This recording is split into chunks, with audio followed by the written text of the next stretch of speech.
What's up, everybody? Jed Johnson here from DaysOfQnA2022. Of course, you know they call me Napalm, and this is video number 7 in the 31 days of Q&A. I've done so many tonight, I've lost track. But I can tell you that I'm looking for your help. Give the video a big thumbs up. Leave a comment below. It's going to help the algorithm and help my channel grow. And there's lots of people that want to see me do collaboration videos with people, and it ain't going to happen until I get some more subscribers and grow this channel. So, you've been tasked with a thumbs up and a comment on this video. This is the question. It comes from Gonzalo Gaona Guerre, and then the rest of his name is cut off. But he says, "Hi Jed, I have a question. In grip training, are there injuries, maybe in the thumb?" And my response to him was, there's lots of injuries by people doing too much, too soon, and doing high-risk stuff. So, what I mean by that is, a lot of people, when they start out, they're like, wow, this grip training is awesome. Maybe they accomplish something like closing a #1 gripper, or they pinch 4 10-pound plates, or maybe 2 25s. And they're like, man, this is really exciting. I want to do more of this stuff. So they go and buy a bunch of implements. They go and buy more feet implements, like maybe some blobs like you see back here. And they start doing all kinds of grippers. And maybe they get some steel bending stuff, and they start bending stuff, and they start doing pinching, and they start doing blob work and pinch plates and pinch blocks and rolling handles and all this other stuff, V-bars. They just go crazy. They got all this spare money. They want to throw it around. And they want to buy all this stuff. The problem is people overdo it from the beginning. They don't have a plan, or they don't have a program, and they just start firing away every single time they go into the workout.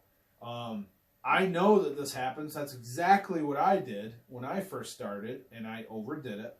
And I got tremendous pain in my forearms. I had golfer's elbow and tennis elbow on both arms at the same time. And it was ridiculous. It was terrible. I was eating 6 to 8 Advil every workout just to get the workout started and have a quality performance. I was probably eating the lining of my stomach away with all this ibuprofen I was taking. And you know, finally I smartened up after a few years and realized that I had to change things up in order to avoid some of these injuries. But I started doing this in 2002, and when I first broke the record in the 2 hands pinch in 2009, I had elbow sleeves on, and my tennis elbow was so bad. I had those little packets that you take hunting or ice fishing, and you shake them up and they get really hot. I had those things in my I had those things in my arm sleeves so that I could like straighten my arms, because my arms wouldn't straighten unless I had those things in there. So yeah, people get lots of injuries. They get the tennis elbow and the golfer's elbow. They overwhelm the muscles in their thumbs and fingers. They pull pulleys in their. They tear pulleys in their fingers. There's lots of stuff that goes wrong. I see people that are brand new doing like 1 finger lifts, where they stick a finger in like a ring and they lift. Such a high risk lift right there, and very little benefit. It really doesn't cross over to anything else, so it's virtually pointless to do that kind of stuff. So I kind of cringe when I see people doing that online, doing too much steel bending too soon, too much sledgehammer levering, things like that. It all results in overuse injuries, and really overuse injuries is probably the primary type of injury that people have when they're doing grip and feats of strength. So you really have to moderate the volume. And guys, I do programs for people all the time. I can help you set up a program. That's a service I provide through DaysOfQnA2022 and thegripauthority.com. And I do, you know, virtual coaching. I can set up a program and then update it every week for you. We can just set up a coaching call, and I can go over stuff like that, and then you can handle your own programming from there.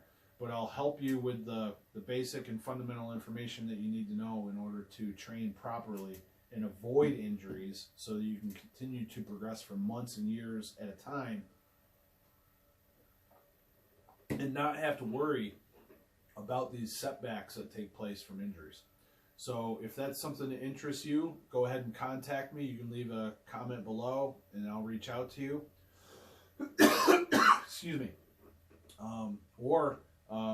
You can email me through DaysOfQnA2022, either way. But I'll get you going in the right direction. And I have countless products that are informational based, ebooks, digital videos, DVDs, workouts, all stuff along these lines that'll help you get where you need to go injury free and help you enjoy the success that you can see in your training without having to worry about these setbacks that can derail your training and even make you go backwards. And a lot of those people that buy all this stuff and do too much too soon, they end up unloading it. So that's the good thing about it. If there is a silver lining, is other people get to jump in there and grab the stuff cheap. But I don't want that to happen. I want you to enjoy your training and stay injury free. So hit me up and I can help you. Hope this video has been helpful. And if it has, give it one of these. Be sure to subscribe. Leave comments below with your questions. They'll be considered for future episodes in the 31 Days of Q&A. All the best in your training, everybody. Take care.